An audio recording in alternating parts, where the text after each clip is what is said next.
Hola Ferditos, welcome to my first Destiny 2 video. I'm playing the game for a while now, ever since House of Wolves, and I always wanted to make a video sort of like this, and maybe getting into like a hobby of making Destiny content. So I decided I had to start somewhere, and so this will be my first Destiny 2 video. I think I'll be making more in the future. Maybe not a set schedule, but who knows. Please excuse the quality of the gameplay in the background. I'm using OBS. I'm still sort of new to this whole thing. It won't rely too heavily on the gameplay quality though. So anyway, please drop a like if you like the video and consider subscribing. Anyway, thank you so much and enjoy. So with this new season, comes a lot of patch note. They fixed some changes that some people were really invested in. There's still some stuff that community is upset about though. There's only been like one new Crucible map this year in airborne effectiveness. But for me personally, there's one topic that no one ever discusses. This has been a huge problem that I've had ever really since the start of Destiny 2 and even with Destiny 1 kinda. And that problem is Destiny 2 has a lack of VRC. Now, not many people know what VRC means. I'll just go over for you really quickly. VRC is Vex related content. Now, I know what you're thinking. It's like, oh, lots of problems in the game, and this is the one that this isn't even a problem, you would think.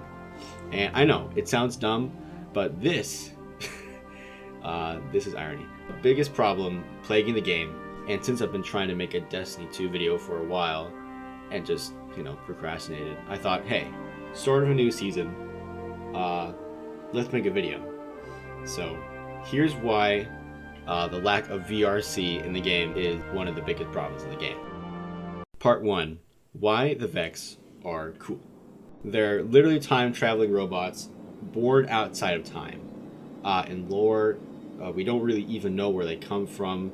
Machines that's only goal is to survive the war between light and dark and to come out on top and dominate all of existence. They have the biggest story arc potential out of all the other races in Destiny, and they have the coolest themed locations. You had Io, you have Nessus that's still in the game. All these cool settings that you can explore and walk around in. I love the machinification of all the places they inhabit. Some of the coolest set pieces in the game that Bungie's ever made. So why is this a problem? What's wrong is they're undoubtedly the most underutilized enemy in the entire game, and there's barely any themed content around them. Every expansion has pretty much alternated between Hive and Fallen themed combatants. The very few Vex themed content that we've gotten has implemented other races within the narrative. So let's go through it, right? Dark Below, Hive. House of Wolves, Fallen. Taken King, you had Taken, but also a lot of Hive and Cabal content sprinkled in there. You had some cool strikes with the Cabal, but even still, no Vex. Rise of Iron, there's Fallen again, and there's Cabal content sprinkled in. Destiny 2 Vanilla doesn't really count. They had everything. Warmind, you start off with Hive again. Another Hive expansion. Forsaken, you had Scorn, which are Undead Fallen, and you had some pretty cool Fallen elements in there, but still, it's Fallen once again, even though it was super good. I'm not trying to comment on the quality of these expansions. Shadowkeep, you had Hive again, so that's what, 4 already? Shadowkeep seasons 9 through 11, you had Cabal and Hive themed seasons. Beyond Light, it's Fallen again. Beyond Light seasons, you had barely any Vex in there, which I'll get to in a minute. The Witch Queen, once again, Hive. Current seasons, you've had a Fallen and Cabal sprinkled through there. You had some Nightmare stuff in the season of the Haunted, and in Lightfall coming up, it's going to be Dark Cabal forces. We do see some Vex in there, but still, very Cabal themed expansion. All these that I've just listed have pretty much alternated between Hive enemies and Fallen and Cabal here and there, right? And what Vex content we've gotten has been mid-tier seasonal content at best. Curse of Osiris, I didn't hate it like everyone else did, but it's still one of the least liked expansions in Destiny history. Season of the Undying, which was the first Vex-themed season, It was maligned by the community for having a boring activity.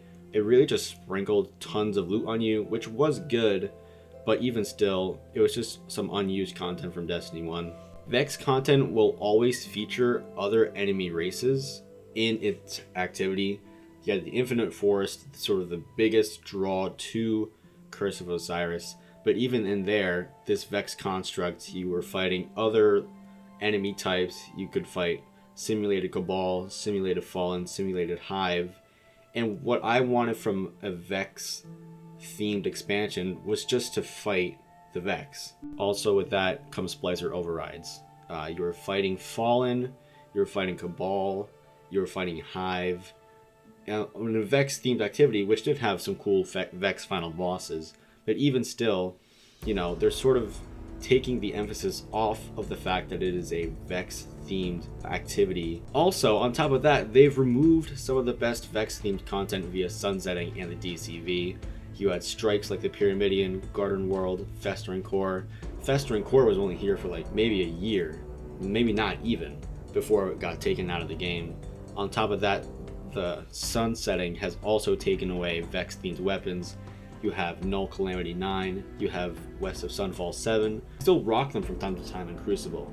Also, they're underrepresented in lore and story importance because there are little to no lore books in the game that you can access, which has them as the main topic of said lore. It's a lot of Cabal and Hive and Fallen themed stuff, and Scorn here and there, but even still, like, they're underrepresented in that faction as well. I'm sort of tired of fighting Fallen and Hive all the time. Bungie has been making some good strides with adding new enemy characters like the Fallen Briggs and the Light-Bearing Hive, but even still, the aesthetic of those enemies have just been very vapid at this point because it's just been so overused. Part 3. What can be done about this VRC problem? Well, I've given it some good thought, and I've come up with a couple ideas, right?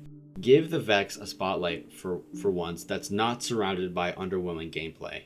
I think the reason why the Vex is some of the people's least favorite enemy faction is just because the expansions they're associated with have just been very vapid in terms of, you know, gameplay loops, content. If Curse of Osiris had just been better, I say that very broadly, but I think if it was better received by the community, there would be a lot bigger demand for Vex themed content. Have it entirely Vex oriented with no outside enemy involvement as well. Like no Cabal coming in or Hive trying to steal the show.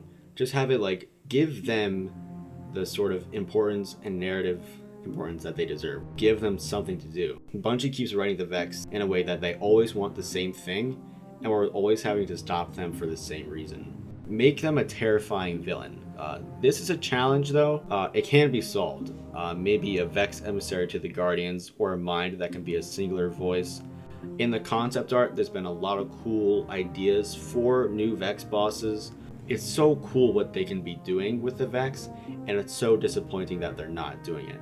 Also, pull some crazy stuff. The Witch Queen campaign was compelling because it was so crazy and added in so many new elements to the narrative that we hadn't experienced before. Maybe the entire campaign takes place inside of a simulation and we don't know it, right? Maybe our entire world as we know it is a Vex simulation and they were just testing the light to see how it could work. The fact that they're time traveling robots open up opportunities to use that in the campaign. I always thought that if there was a Destiny 3, it would be so cool if the campaign for that be centered around the Vex. All the different locations we go to, we access through Vex portals, and every week maybe the environment changes a little because you're going to a different timeline for that world. And it would just be so cool to have sort of, you know, the Vex have planned out the future they wanted and they're just going to execute that right away. And you have to stop them by using time travel. Give them more armor and weapons. I've never played the Garden of Salvation raid, but one thing that sort of turned me off from ever doing it was that the armor for that raid is just reskinned armor from Curse of Osiris. They can have a lot of ingenuity like what they did with the Age of Triumph armor from Destiny 1 for Vault of Glass. You know, parts of the Guardian's arms and legs were Vex augmented ligaments. Some stuff I could see Bungie being able to do now that they're sort of full steam ahead on Destiny stuff. Even though we might not see much Vex content until after the final shape, I think that's pretty locked in. Part 4, the foreseeable future. Like I mentioned just like a moment before, there's not much Vex stuff on the horizon right now. We did see some Vex in the trailer for Lightfall. Maybe they'll have something to do with the darkness on Neomuna. I would have loved this upcoming season, rather than being focused on Warmind, to be focused on the Vex within the Black Garden, having an exodus from their home and traveling to Neptune. It would explain why they're there, and would give an excuse to revive old Osiris weapons, and maybe even D1 VOG raid armor ornaments. Cabal and Vex would be teamed up or competing for the Witness's favor. That could have some really cool story elements to it. I also heard from Aztecross, he's a really big Destiny YouTuber, but I heard from a video of his how maybe a potential alliance with the Vex would have us doing simulations for them, so they can map out the path best suited to taking down the darkness. Because even though the Vex in the Black Garden do serve the Witness, every other Vex subbind is just trying to survive this thing, and maybe we could convince them that being on our side would be the best way to overcome that challenge. I honestly don't see them doing much with the Vex until after the final shape. There are rumors that the next era of Destiny will focus on an internal war with the Vex, which would be pretty interesting to explore. I would really like to see that, given the final spotlight that they deserve. Whatever points I made in here about the upcoming season can't really be implemented at this point. I just hope they give my boys some hype from the game side, because they definitely deserve it. And that's going to be that for the video. Thank you so much for you guys for watching. Sorry if the microphone quality was a bit lacking. Still trying to figure some of the bugs out. But I hope you liked the video. If you did, please consider leaving a like if you want, and consider subscribing as well. Obviously it's optional, but you don't have to, but it would really help me out. If you guys have any thoughts on this topic, or if you have any ideas for future videos, or advice for how to record better footage, please drop them in the comments down below, and they are greatly appreciated. And with that, I'll leave you to it. I'll see you out there in the game, guys. Bye.